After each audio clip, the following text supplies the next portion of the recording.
orientation, or who, which is helpful to put an IRL face with a name as opposed to over a Zoom screen. Thank you for those of you who are able to attend in person today. As I've said multiple times and multiple modalities, that is the expectation. We want you to be here and be able to engage with our gracious presenters, with all the knowledge they have to impart. Just a quick show of hands. How many of you have participated in OUR before in college program? Okay, so a handful. So some of this may be a refresher for those of you who are new to the program, maybe brand new information, but it's all really intentionally designed. It's really important stuff for you to be successful through this experience this summer and beyond. If you think of any questions along the way, jot it down, make a note on your phone. I'm sure we'll have a little bit of time at the end for that opportunity, but with that, I will go ahead and turn it over to Katie to do her thing. Hi, everybody. I'm Dr. Katie Garahan. I'm the director of the Writing Resources Center here on campus. Can everybody hear me? Okay, good. I started my career as a high school teacher, so I'm pretty good at talking loud, but I've tried to quiet myself since coming to academia, so I might be practicing that teacher voice again. So today I'm going to be talking about abstracts and poster presentations. It's a lot to cover in a short amount of time, so I'll focus mostly on abstracts since that's mostly where you guys will be first in this program. So I'm going to start today introducing you to the WRC because if you have questions and you need further help after this, the WRC is here and ready to support you this summer. I'm going to give you some information on abstracts. We're going to analyze a few abstracts, and then we're going to talk a little bit about posters and some general considerations. This is an interactive presentation, so I'm going to ask you questions and have you jot some things down. I, again, started as a high school teacher, so I like to get you guys to free write and think on paper. So please have something out that you can write on and with, or a computer that you can jot things down on. So just quickly, a little bit about the WRC, in case you don't know anything about us yet. But our mission is to help UNC writers to write with confidence. We offer one-on-one writing support for writers in any discipline and of all skill levels. And our writing consultants are trained to help you grow as a writer by addressing your specific needs and goals. We have a very diverse staff. Our consultants represent 7 different majors, so we're not just English and writing majors. I have engineers, I have political scientists, I have social scientists, I have people from across the disciplines. And we are a diverse group. My tutors speak 8 different languages. So if you are a multilingual writer, you are welcome in the WRC. We strive to make our space welcoming for writers to practice skills by talking through problems, making mistakes, and ultimately gaining confidence in your skills and abilities. So please visit us. We have 3 modes of tutoring. We have in-person, video conferencing, and e-tutoring, which is asynchronous tutoring. And we're open this summer from 10 a.m. to 3 p.m. Mondays through Thursdays. And if you cannot make it during those times, again, we have asynchronous options where you can upload your paper to our Google or our appointment form, and a tutor will look at it without you having to be there. So let's move on to the meat of our presentation today. Again, I'd like to get your brain flowing first by a little quick write. So we learn better when we first access what we already know about a subject. So let's take a couple minutes and I want you to jot down what you already know about abstracts. So maybe you've read abstracts, maybe you've written them. What do you already know about this genre of writing?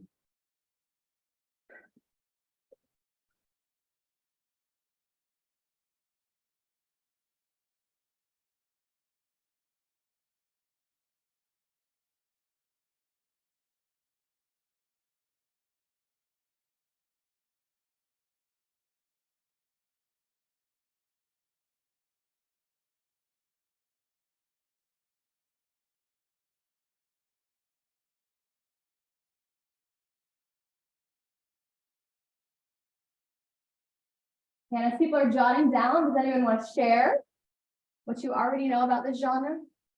You can just yell it out. Yep. I know that there are summary of the paper. Yep, very good. Summary of the paper. Other things. Really what we mostly know. Yep.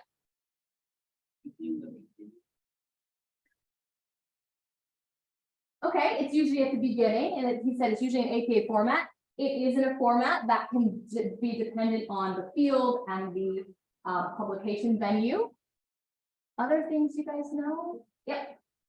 It can also state like the importance of the subject of the paper, as in like, why did the researchers feel that they needed to research this in the first place? Excellent. That's a crucial point of an abstract. Very well said. It is a summary, yes, but it's also trying to get you to believe it's important, right? So the important thing that an abstract does is to grab your attention and make you want to keep reading. Any other things? I was gonna say it's the selling point. So Yep. You might read through that and be like, read 5 abstracts, you're like, oh, I'll read more about this. Exactly. It's a selling point. Very well said. Okay, very good. Great points. So, well, first of all, and this is really related to what you guys were saying, what makes writing good? People ask me this all the time. How do I become a good writer? What makes writing good? Good writing is reader-centered, which is related to that selling point thing you guys were talking about. A good writing has the reader, the audience in mind at all times. And it is context specific. So good writing is rhetorically savvy, meaning you've thought about the ways to make people listen and keep reading and believe what you've said. So we're going to talk about how to construct a reader-centered abstract. So just some basics, which you guys mostly already covered. An abstract is a quick overview of research. It's a short summary, as this student over here said, it's a quick summary. It's usually about a paragraph, 150 to 300 words, depending on where this is going. If this is for a journal article, some journals are very particular. They want exactly 150 words. So it's usually in that range. And you find abstracts all over the place. You find them in proposals, academic articles, conference presentations, dissertations, theses, and books. So abstracts are everywhere.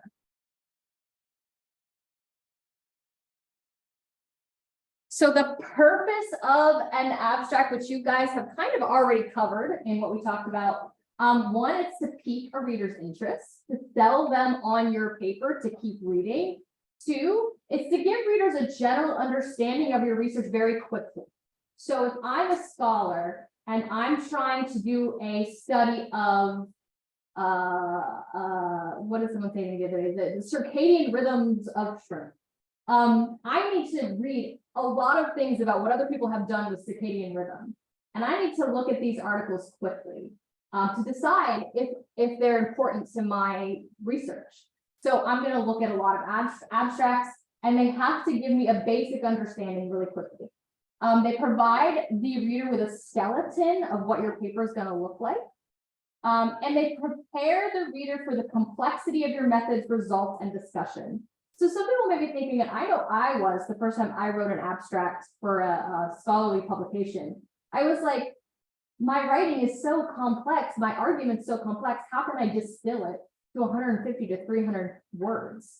And the answer is you can't totally distill it and get everything that you want the reader to know in that short space, but you can prepare them for what's to come so that they're ready.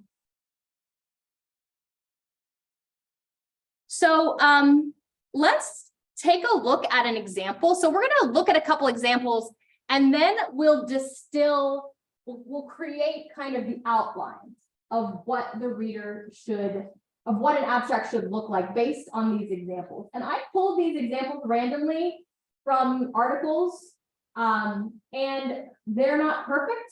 You know, these are not like the most beautiful abstract we've ever seen. They're just a couple of examples of what a published abstract looks like. These all come from published articles. So I want you guys to take a couple minutes. I'm going to read this out loud to you. And as I'm reading it, I want you to think about this question. What do the writers of this abstract do to facilitate your understanding of the research? So what rhetorical moves are they making? Like what writing moves are they making to help you better understand what you're about to read? Does that make sense? Okay, so as I read this out loud, think about that question. Social class is increasingly recognized as a powerful force in people's lives. Yet despite the long and extensive stream of research on the upper echelons of organizations, we know little about how executives' formative childhood experiences with social class influence their strategic choices. In this study, we investigate the influence of chief executive officers or CEOs' perceived social class origins on firm risk-taking. We also explore the moderating influences of other important career experiences in the form of elite education and diverse functional backgrounds. Our theory and findings highlight that an executive's social class origins have a lasting and varying impact on his or her preferences, affecting his or her tendency to take risks. By examining this novel managerial characteristic, we offer important implications for theorizing about social class and upper echelons. So take a couple minutes and think about what the writers are doing here to facilitate your understanding of their research.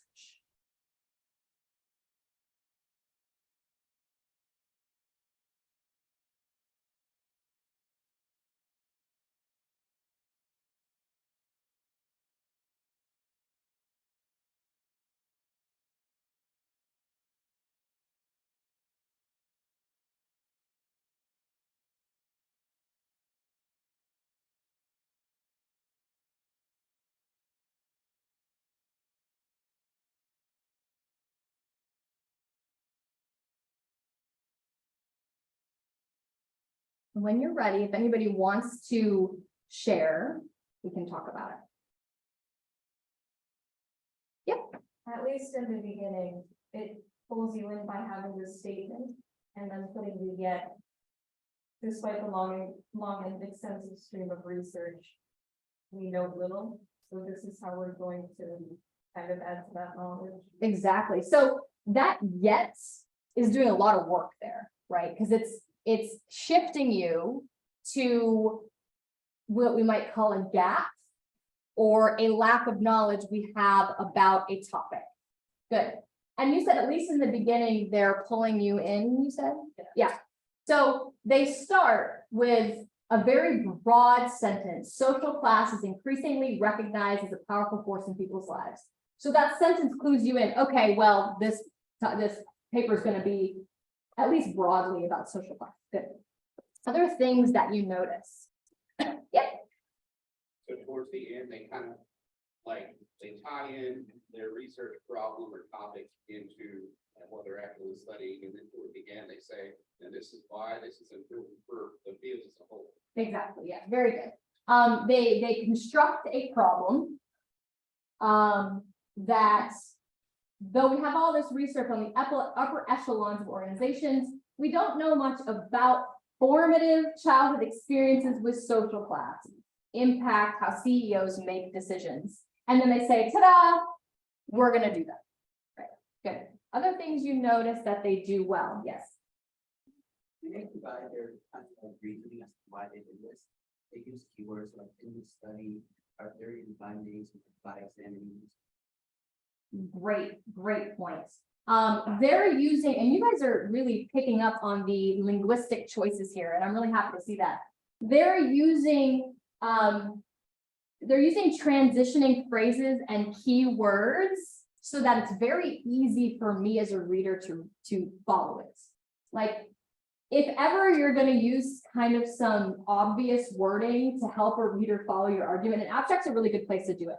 So we see the yet.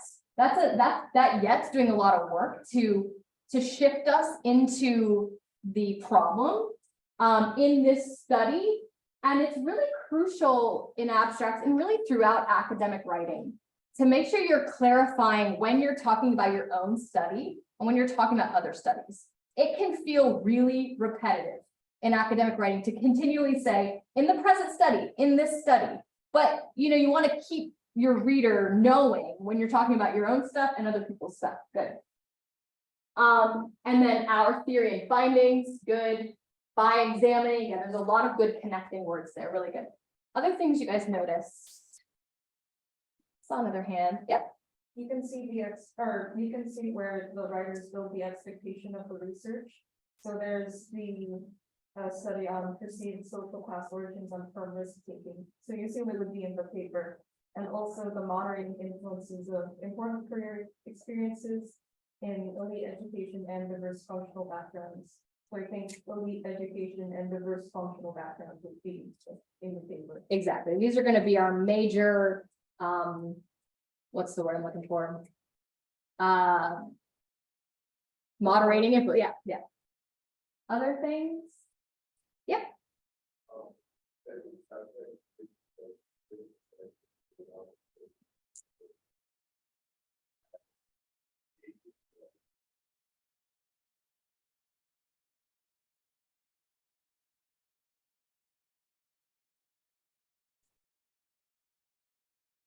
Exactly. That's a really good point. They don't really give us too much about the data, which could be seen as a pitfall or a benefit. And we can talk about pitfalls in a minute. But it does leave you kind of wondering, okay, well, what are the specific findings here? they don't have that exactly listed out. Good. So, mostly the things you guys already said, but I'll just break it down again. The first line introduces the broad topic. So abstracts tend to sort of follow this inverted triangle method, which means it starts broad and then gets down to our fine point at the end. So we have our first line introduces us to the broad topic. Second line, as you said, it sets up the exigence. The exigence is a fancy rhetorical word for the problem, the need for the research to happen. You have to have some sort of exigence. You have to have a reason why you're doing this work. It can't just be interesting to you. It needs to be interesting to a broader audience. And then the third and fourth line state the goals of the study. The fifth line broadly overviews the important findings, but as you said back there, don't really give us too many specifics, kind of leaving us wanting more.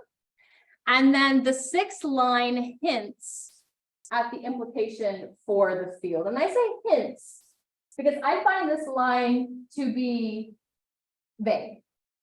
It doesn't really tell us anything specific about the implications. It sort of hints there are going to be some. So with that in mind, is there anything for you as a reader that this abstract could have done to better or further your understanding of the study? Now, again, it's not going to tell us every little bit of the study, right? Obviously. But is there anything that could have included, anything that you as a reader were like, well, I would have liked to know this? Yep. How exactly they plan on doing the investigation or measuring influence? It's not very specific. Yeah, excellent. One thing that got me was talking about the CEOs perceived social origins, but then later it says social class origin. So what I can see there is it what the CEO is saying that their social class was, or what the social class they actually say? Yeah, that's a great point, which I hadn't actually noticed. Yeah, great points. That is vague. I think this abstract is a little vague. It does the work. It's structured well. And it obviously got published, so it does the work. But my main problem with it is what you said. I would have liked to see a mention of the methods here. Who are the participants? What methodology did you use? Did they do ethnography? Did they do surveys? Did they do interviews? What was the methodology? I think for me, that's missing in this abstract. I recommend including a mention of your methodology. That's really important for readers. Especially readers who are interested in building on your study or continuing your research, they're going to want to know what your methods were. Yeah. Too, in like the abstract that I've been reading, they have some sort of mention of the findings of the paper. Yeah, and as you know, you said over there, they leave you wanting more findings, and that can be a benefit, but you know, that's kind of a rhetorical choice for you to decide. You know, do you want to leave them wanting, or do you want to give some specifics to the actual findings? Yeah. Did you hear it? I was gonna say if they had some sort of like numerical result, like how strong is the correlation between their background and their risk taking? Yes, there's really not, I'm really afraid to fall off the stage. There's really not. Like, as a reader, I'm like, I think that they set, and I think you were saying this, at least at the beginning, they set us up well. I think the beginning does set us up pretty well. But then I feel like it gets a little vague. So let's look at another example. I think you guys are doing a great job, and this is exactly what you want to do when learning a new genre. You want to remember that the writers of the genre aren't perfect. Every published abstract isn't perfect. And you can, always be looking at the goods and the bads when you read academic writing and what you want to take on for yourself. Well, we'll look at another example in a minute, but just some of the things that we mentioned as we were talking. And I put up a QR code here to a great site about abstracts that go into, different topics and deeper topics than what I'm going to cover here. I would take a look at this as you're writing. University of Wisconsin-Madison's Writing Center website. So what I have here is kind of distilled from this website, but you first want to include the context, background information, a general topic under study, like for instance, social class. The second, and potentially one of the most important parts of the abstract, you need to include your exigence, your central questions, or your statement of the problem. This is where you're going to get your what if you Freaky Friday shirt person? What did you say about what you call it? Your selling point. This exigent, central questions, and statement of the problem, that's going to be your selling point. That's how you're going to hook your readers. So that part is really crucial. Then you're going to have your research and your analytical methods. So not all disciplines have different methods, right? So you want to include in it how you did it. That's really crucial for people reading your abstract. Finding results or arguments. So a mention of your specific mention of your findings. And then you're going to end with your significance or implications of your findings. And you see it follows a pretty similar, model of an actual academic article. I mean, it's very similar to how you'll probably write an academic article. This is how you kind of flow through an academic argument. It's just like a mini version. Okay. Any questions so far? Okay, so let's look at another example. This one's a bit longer, but again, I'm going to read it. And as I read it, I want you to think about the same questions that we were thinking about earlier. What do the writers do to facilitate your understanding? And could they have done more? Are there things you're still wondering? So I'm going to read it out loud again and be thinking about these sets of questions as I read it. Okay. Psychological factors have been shown, and this is, sorry, I should have read the title first on the other one. This is an article published in a psychology journal. It's titled "The Influence of Psychological Factors on Academic Performance in African American Students, Another Case of Conscientiousness." So psychological factors have been shown to be interrelated and predict various outcome measures such as academic performance as indexed by grade point average. Findings from previous studies investigating relations among psychological factors and academic performance have used mainly white samples, which do not necessarily generalize to African American students.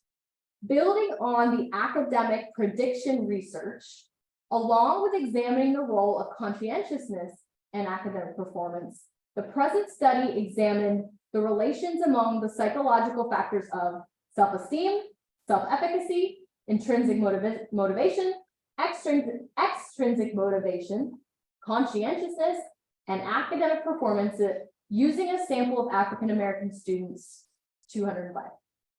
Results, which partially support previous research findings, indicated that psychological factors were interrelated, but not significant predictors of academic performance for African American students, except for self-efficacy intrinsic motivation and extrinsic motivation with significantly predicted academic performance of African American students. Contrary to previous studies, conscientiousness was not a significant predictor of academic performance for the sample of African American students in the present study. The results from the study may be beneficial to many schools and colleges when predicting the academic performance of African American students. So take a couple minutes, think what did they do well, essentially, and what could they maybe have done better?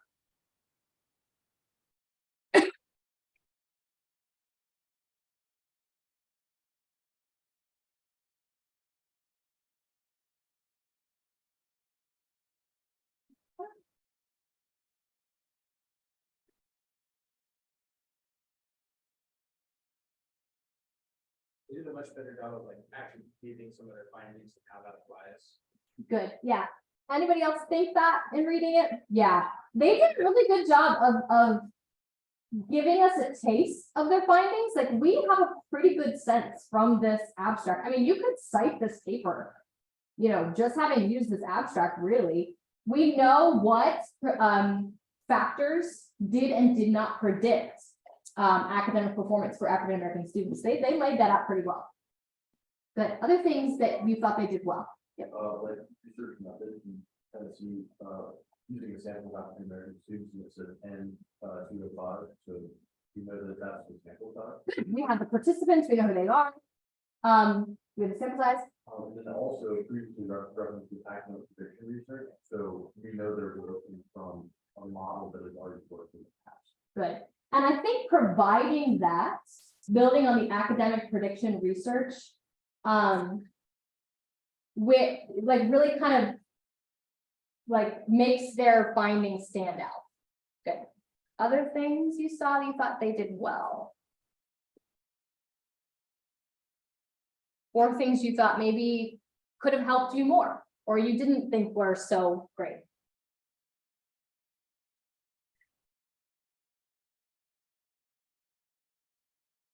Yes. I know something is focused, but to me, it seemed really redundant. Mm. That's a great point. I felt like that when I was reading. I felt like I was saying academic performance of African American students over and over again. I'm not sure how to get around that in an abstract, but there probably is a way to do it in writing. I felt like I was repeating myself as I was reading it. Yeah, that's a good point. Yep. Another thing I gathered from this is like, so it's talking about psychological factors, but it doesn't talk about how they apply. So it's a really good way to like to add their results, but also still being like gain interest in reading the actual paper, because then you can see what they found. Yeah. Good, that's a good point. And remember, we're not going to ever be able to include everything, but I do think that they gave us enough here to be like, okay, let's keep reading.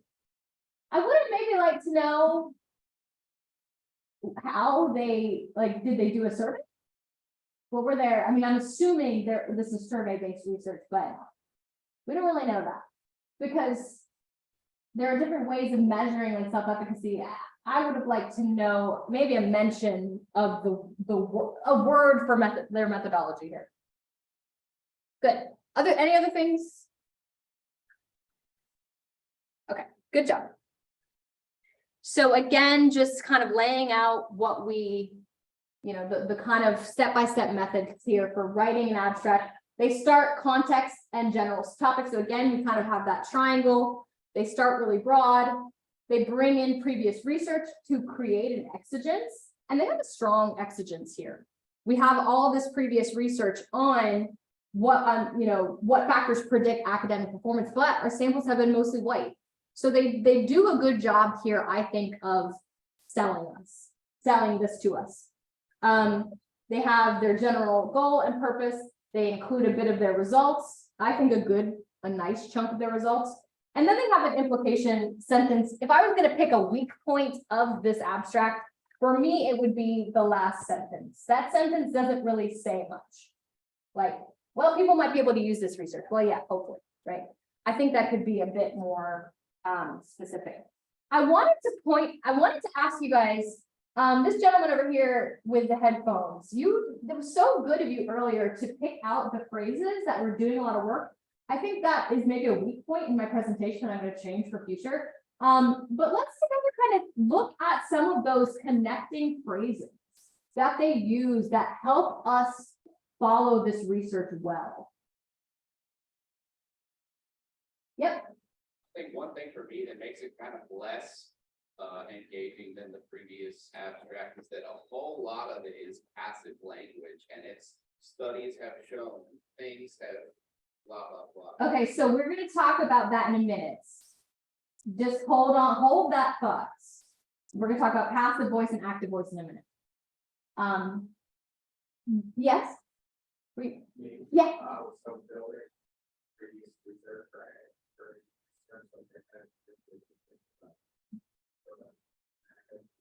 Good, very good. So building on academic research, that's a key phrase that you might see yourself using in your academic writing and in abstracts. Good. Other phrases or words. Yep. Another one, like building on academic research, is contrary to previous studies as well. That one is a great way to, differentiate what you're doing versus what has already been done. Excellent. Very good. Contrary to previous phrases or previous studies. Very good. Other phrase. Yep. there's also the which part will support a previous research findings. Very good. Which partially support results, which partially support previous research findings. Very good. So we've got some linguistic phrases here keying us into how this research fits into the field. We might call those, we can call those transitions, we can call those signposts. Signposts are phrases that help a reader very clearly follow your argument. Any other thing you guys see? The results from the study. Good, very good. And these are things you want to be looking at as you're reading academic writing, not just because you're budding academics, right? You're budding scholars. When you're reading academic writers, you want to read the writing, you want to read them as a reader, of course, but you also want to read them as a writer. What are academic writers doing that I like?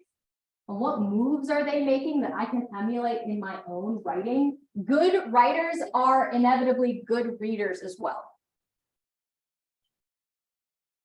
Okay, so some other important considerations for writing abstracts. One, your abstract should stand alone.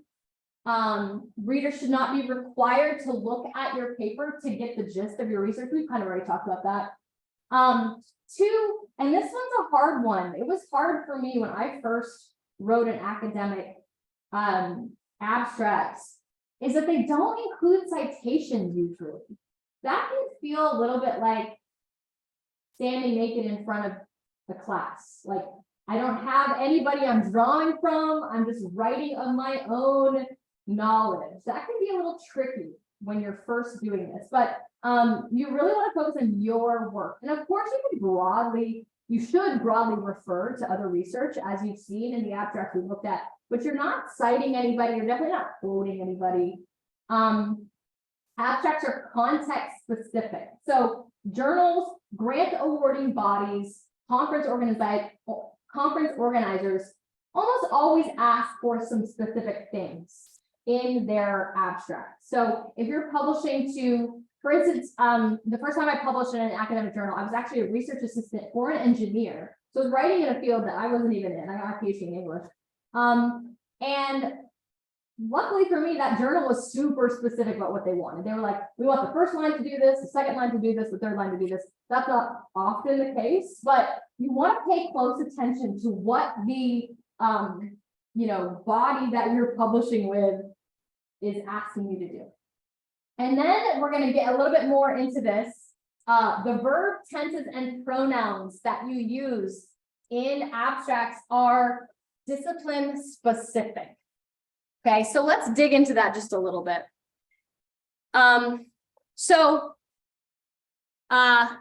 Back there in the back, you already kind of led us to here. So building on what you said, there are different ways to phrase how you talk about your research, depending on what field you're in and where your research is going. So I cannot tell you blanket statements about how to phrase things. This is something for you to talk to your research mentor about and your, mentors and professors that you work with.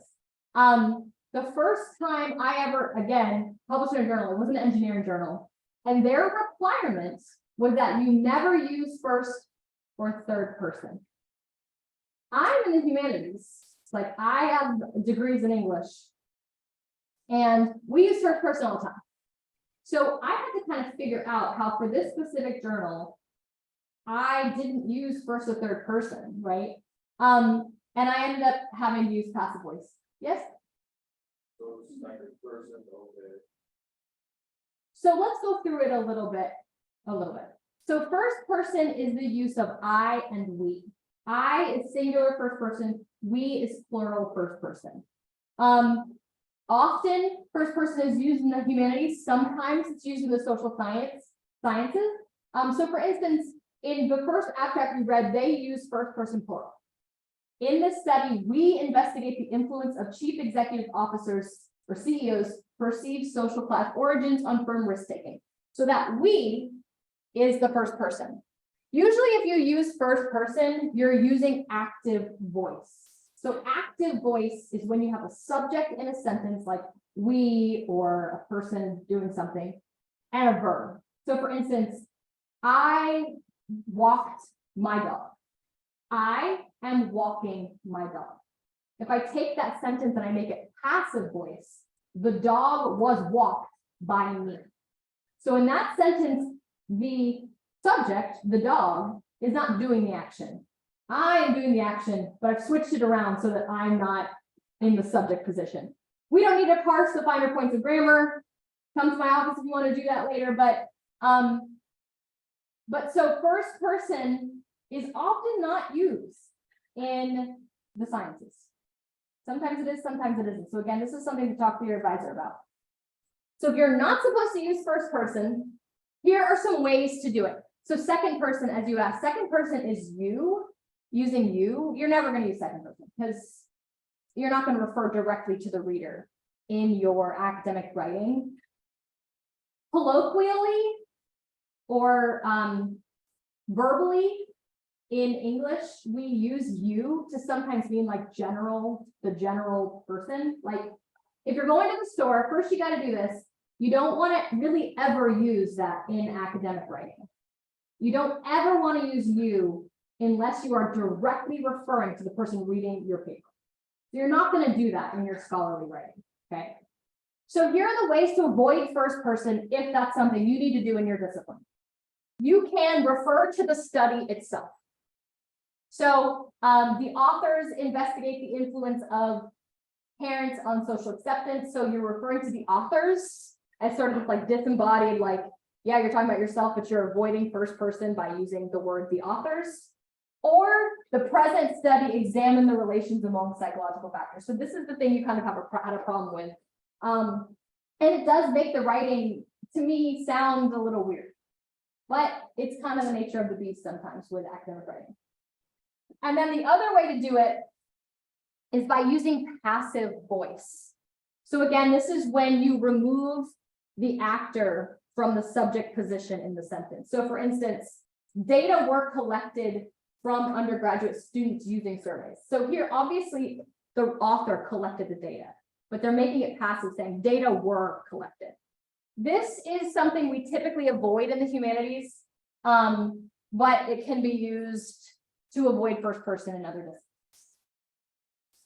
Questions about that? Again, this is something you should talk to your mentors about, but I wanted to give you a little quick discussion of it. Yes.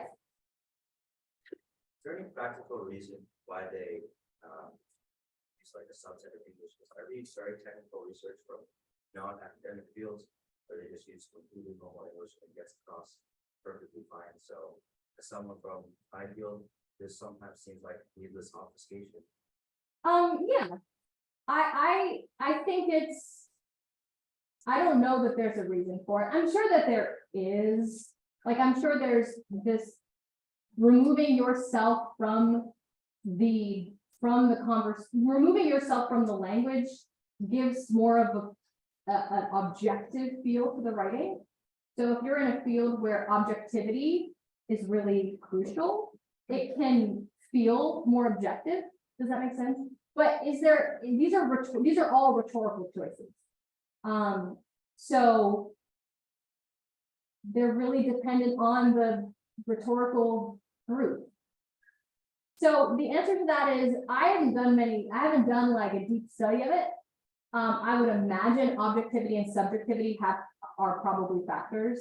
But yeah, I prefer to just write in first person, but it's fine in my field, so I'm lucky, I guess. But some hate it. Like I have a tutor who's an engineer, and in my class that she took the class with me, and I said everybody should be writing in first person for this study because you're writing in my field, and she was like, I can't. I don't know. I feel so uncomfortable because she's not used to it. So yeah, I don't know. That's a great question. Really good question.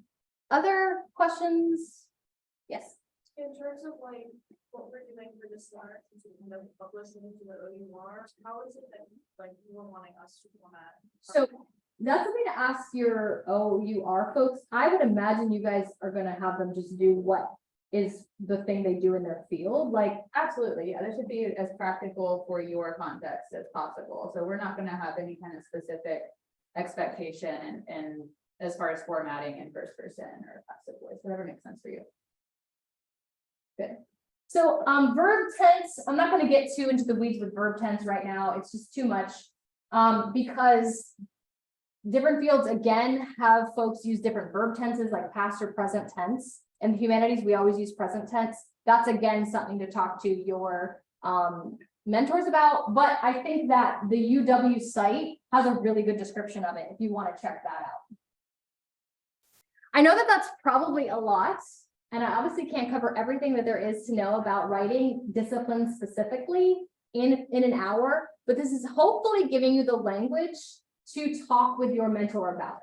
So go to your mentor and say, hey, how do we present research? Do we use first person? Do we use third person? Do we use passive voice? Ask them. And they might say it depends on the journal. So I don't have a lot of time left, but I just want to go over a couple things for poster presentations and then point you to the OUR. Do you say OUR or OUR? OUR. My last institution, it was the same acronym and they said OUR. So OUR website that has more resources.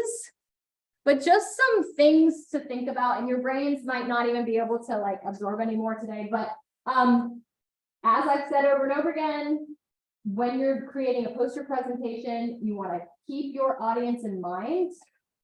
You're so close to your research, sometimes it's difficult to determine what information you need to include. And feel free to come to the WRC to talk with a tutor. It can actually be helpful to talk to a tutor not in your discipline, for them to be able to say, okay, as someone not in your discipline, I was able to follow this, poster presentation, or I wasn't. Because when you're presenting this at the symposium, I'm going to be there and I'm not in your discipline. So, or I might be, but I don't think there's a lot of English and writing people. Maybe there are. Anyway, any English writing? It's just my student who's sick. Anyway, so keep your audience in mind, and you want to think about that outsider who doesn't have the disciplinary knowledge you have when it comes to this poster presentation.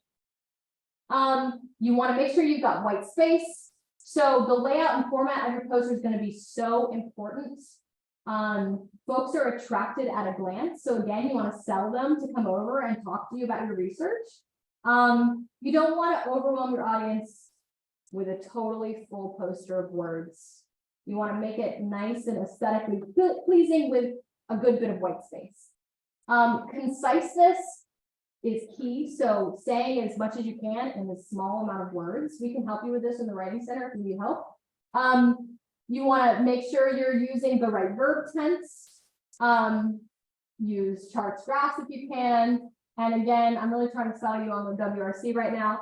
Come talk to a tutor if you need help with conciseness. And then, of course, the poster is just going to really depend, as everything we've talked about, on your disciplinary conventions. That's why you're working with a research mentor who's going to be guiding you in these disciplinary conventions. So your posters are going to look different depending on your discipline, and talk with the folks in your discipline to learn how to do that. I'm going to end with this link to the OUR poster presentation website that has lots of resources on it. I'm sure you'll talk more about that as you move through the summer. It's relatively early in the summer, and I think your poster is one of the last things that you have to do. And then any questions that you guys have for me?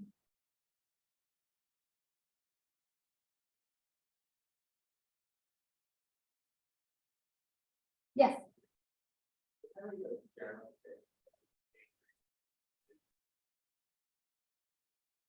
Yes. Well, use active voice when you can. That might not be true for everybody if you are really supposed to use active voice using first person, but when you can, use active voice, because when you switch things around in passive voice, like if you just listen, I walked my dog versus the dog was walked by me, that adds more words. So use active voice when you can. Be careful of too many prepositional phrases. I know you might be like, I don't remember what a prepositional phrase is, but a prepositional phrase is like I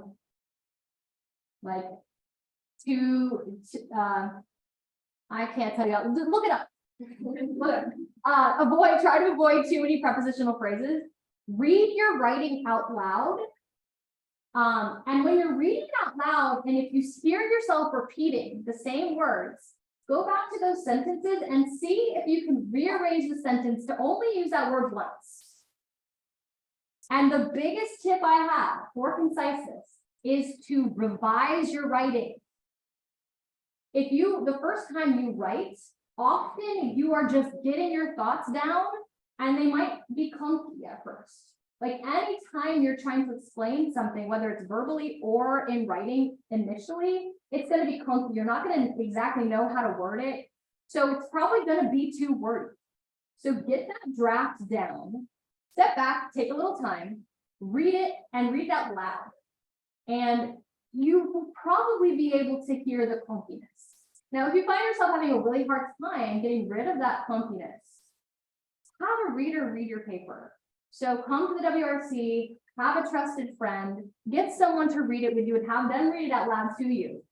And you will be able to hear those clunky phrases and they will probably be able to help you make them shorter. So unfortunately, those aren't like too simple of things. I think that active passive voice is the simpler one, but I think the biggest thing is revising. People say to me all the time, oh, I'm terrible with grammar. Oh, my students, their grammar is so bad. It's usually not a grammar issue. It's usually a lack of revision. So the first time you write something, it's probably not grammatically incorrect, but it's definitely not the best way to phrase it. Does that make sense? Typically, when people say they have grammar issues, they don't have grammar issues. They just haven't revised. Other questions?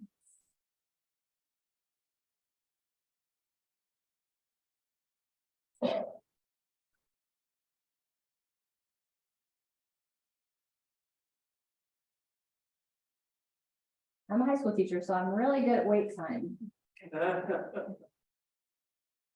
Other questions? Okay, cool. Well, it was really nice talking.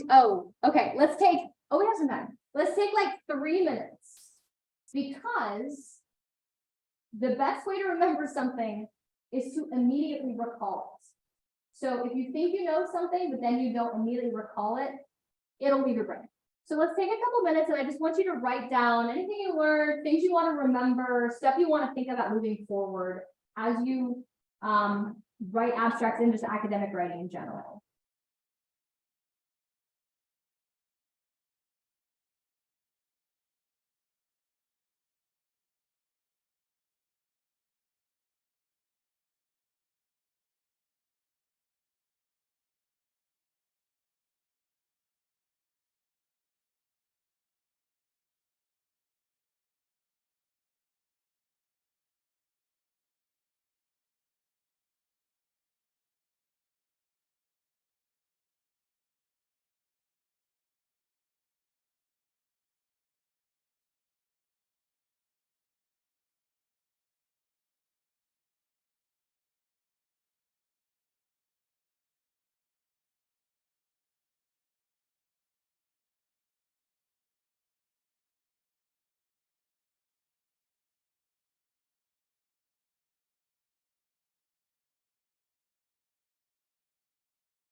It's for your own learning.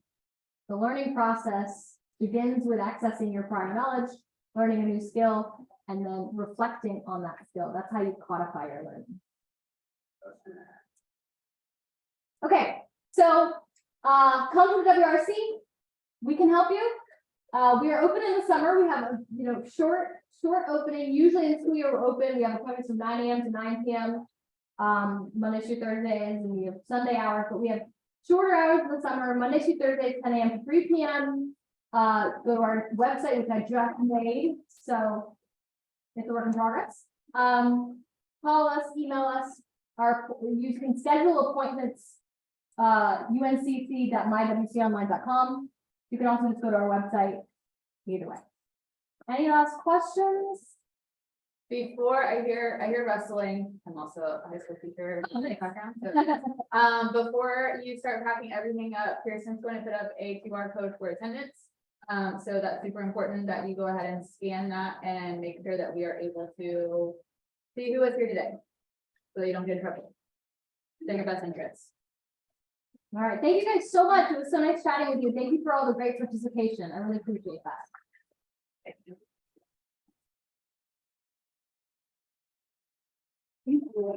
feel like something happened. Oh, it's okay. Okay. Oh, no, it's up here still. He's smart to use two different computers. Hi,